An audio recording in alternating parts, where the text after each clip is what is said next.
Shalom, selamat pagi saudara sekalian.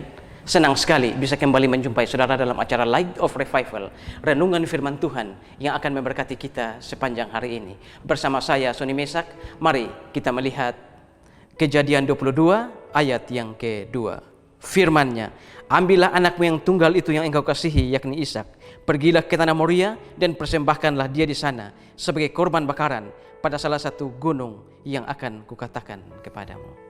Saudara-saudara yang terkasih dalam Tuhan Yesus Kristus, sekitar 75 tahun Abraham bergaul dengan Tuhan. Dan ketika pada umur yang ke-75, firman Tuhan datang kepada Abraham untuk pergi dari negerinya, meninggalkan sanak saudaranya, meninggalkan ayah ibunya, pergi ke satu negeri yang akan ditunjukkan oleh Tuhan kepada dia. Saat itu Abraham berjalan sebagai seorang musafir dari satu tempat ke satu tempat. Dan sepanjang itu Abraham menerima begitu banyak perintah, menerima begitu banyak firman dari Tuhan. Tapi saudara-saudara, ayat yang baru tadi kita baca ini adalah sebuah perintah yang tiba-tiba Abraham terima. Dan perintah Tuhan kali ini seperti sebuah bom yang meledak di keheningan malam. Abraham, ambillah anakmu yang engkau kasihi itu, bawalah ke Gunung Moria, jadikan korban bakaran bagiku. Saudara-saudara yang terkasih dalam Tuhan Yesus Kristus, di sini Abraham menerima satu perintah yang sangat berat dari Tuhan. Perintah Tuhan kali ini bukan saja seperti sebuah godam yang menghancurkan seluruh konsep teologi Abraham, tapi juga mencabik-cabik hati Abraham. Bagaimana tidak, saudara? Anak yang begitu dikasihi, anak tunggalnya, anak satu-satunya yang ditunggu selama berpuluh-puluh tahun. Anak yang akan melahirkan keturunan, agar keturunannya seperti bintang di langit, seperti pasir di laut. Tapi saat ini perintah itu datang dan Tuhan meminta kepada dia untuk mengorbankan anak itu sebagai korban bakaran. Hati bapa mana yang tidak akan sakit?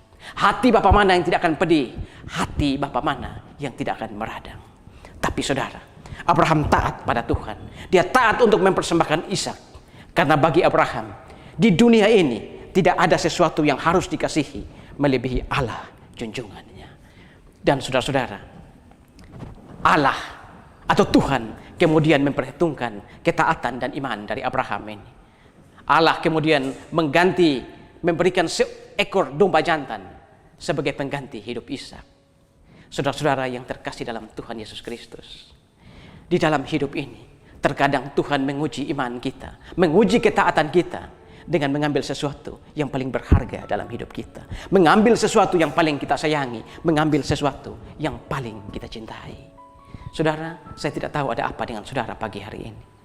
Mungkin saudara baru kehilangan suami, kehilangan istri, kehilangan anak, kehilangan orang tua, kehilangan papa mama. Apalagi dengan kondisi pandemi virus yang seperti ini, kita bisa kehilangan orang-orang yang paling kita kasihi kapan saja.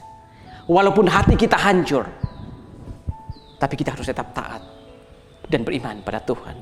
Dan Tuhan akan menolong kita, memberikan kekuatan dan penghiburan kepada kita. Sama seperti Tuhan menolong Abraham, Tuhan juga akan memberikan kepada kita domba jantan, penghiburan dan kekuatan untuk melewati semua kesusahan atau persoalan-persoalan itu. Biarlah firman Tuhan pagi ini meneguhkan kita, mengajar kita, menghibur kita, bahwa walaupun Tuhan sering menguji iman dan ketaatan orang-orang pilihannya, tetapi Tuhan selalu memberikan kekuatan dan penghiburan untuk saya dan saudara. Tuhan memberkati kita semua. Mari kita berdoa. Tuhan, terima kasih untuk pagi hari ini. Kami belajar satu kisah dari Abraham. Bagaimana Abraham, anak satu-satunya, diminta oleh Tuhan untuk dipersembahkan. Abraham kemudian taat dan tetap beriman kepada Tuhan. Dan Tuhan memperhitungkan semua itu. Tuhan kemudian mengganti domba jantan sebagai pengganti hidup Ishak. Kami juga mungkin mengalami banyak hal. Kami kehilangan suami, istri, anak-anak, orang tua. Namun kami percaya, sama seperti Tuhan menolong Abraham, Tuhan juga akan menolong kami, memberikan kekuatan dan penghiburan kepada kami yang mau taat dan tetap beriman kepada Tuhan. Terima kasih Tuhan. Di dalam nama Tuhan Yesus kami berdoa. Amin. Saudara, mari jadikan firman Tuhan sebagai pelita dan terang di sepanjang jalan hidup kita. Tuhan memberkati kita semua.